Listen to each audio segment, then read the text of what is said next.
ओम कृष्णाय नमो नमः। अध्याय 8 श्लोक संख्या 17।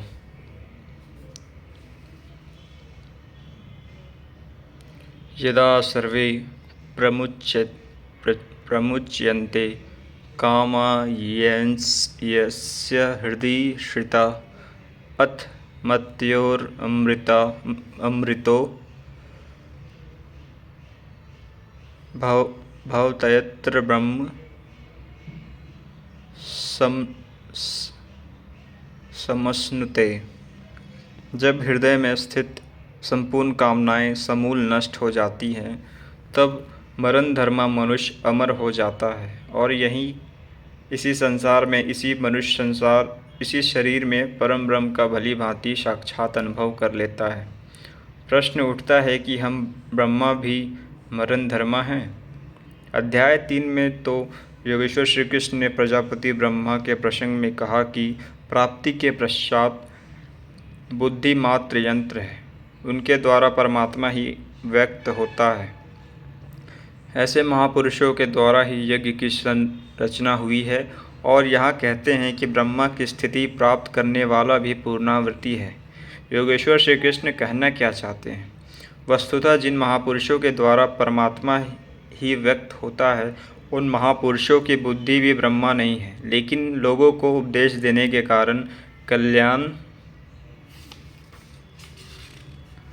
कल्याण का सूत्रपात करने के कारण ब्रह्मा कहे जाते हैं। स्वयं में वे ब्रह्मा भी नहीं हैं, उनके पास अपनी बुद्धि रह ही नहीं जाती, किंतु इसके पूर्व साधना काल में बुद्धि ही ब्रह्मा है। अहंकार शिव बुद्धि यज मन शशि चित्त महान। साधारण मनुष्य की बुद्धि ब्रह्मा नहीं है। बुद्धि जब ईष्ट में प्रवेश करने लगती है, तभी से ब्रह्मा की रचना होने लगती है, जिसके 4 सोपान मनीषियों ने कहा पीछे अध्याय 3 में बता आए हैं। स्मरण के लिए पुनः देख सकते हैं।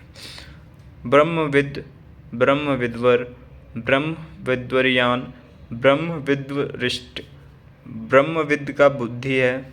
ब्रह्मविद वह बुद्धि है जो ब्रह्म विद्या से संयुक्त हो। ब्रह्मविद्वर वह है जिससे ब्रह्म विद्या में श्रेष्ठता प्राप्त हो। ब्रह्मविद्वरियान वह बुद्धि है जिससे वह ब्रह्म विद्या में दक्ष ही नहीं, वरन उसका नियंत्रण संचालक बन जाता है।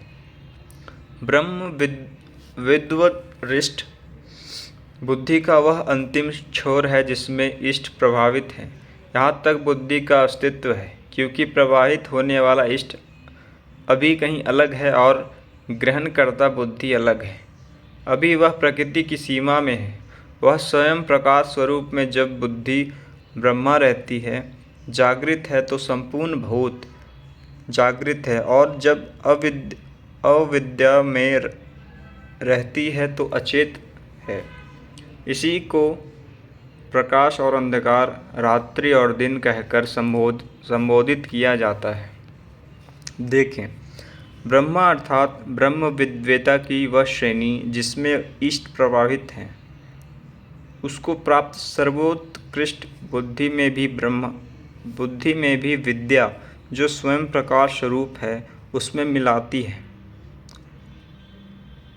विद्या का दिन और अविद्या की रात्रि, प्रकाश और अंधकार का क्रम लगा रहता है।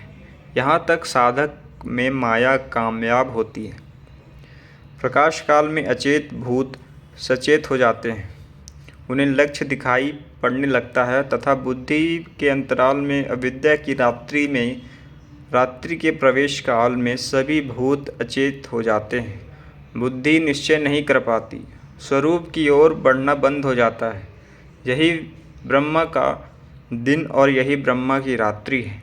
दिन के प्रकाश में बुद्धि की सहस्त्रों प्रवृत्तियों में ईश्वरीय प्रकाश छा जाता है, और अविद्या की रात्रि में इन्हीं सहस्त्रों परतों में अचेतावस्था का अंधकार आ जाता है। शुभ और अशुभ, विद्या और अविद्या, इन दोनों प्रवृत्तियों के सर्वथा शांत होने पर, अर्थात अचेत और सचेत, रात्रि में विलीन और दिन में उत्पन्न दोनों प्रकार के भूतों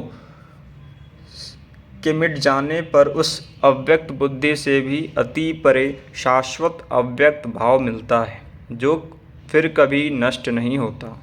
भूतों की अचेत और सचेत दोनों स्थितियों में मिटने पर भी वह सनातन भाव मिलता है। बुद्धि की उपर्युक्त 4 अवस्थाओं के बाद वाला पुरुष ही महापुरुष है। उसके अंतराल में बुद्धि नहीं है।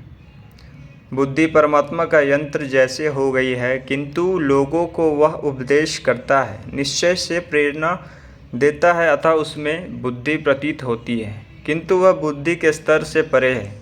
वह परम अव्यक्त भाव में स्थित है। उसका पूर्ण जन्म नहीं होना है, किंतु इस अव्यक्त स्थिति से पूर्व जब तक उसके पास अपनी बुद्धि है, तब तक वह ब्रह्मा है। वह पूर्ण जन्म की परिधि में ही है। इन्हीं तथ्यों पर प्रकाश डालते हुए योगेश्वर श्री कृष्ण कहते हैं। आगे के श्लोक हम अगले भाग में पढ़ेंगे। हरि ओम तत्सत।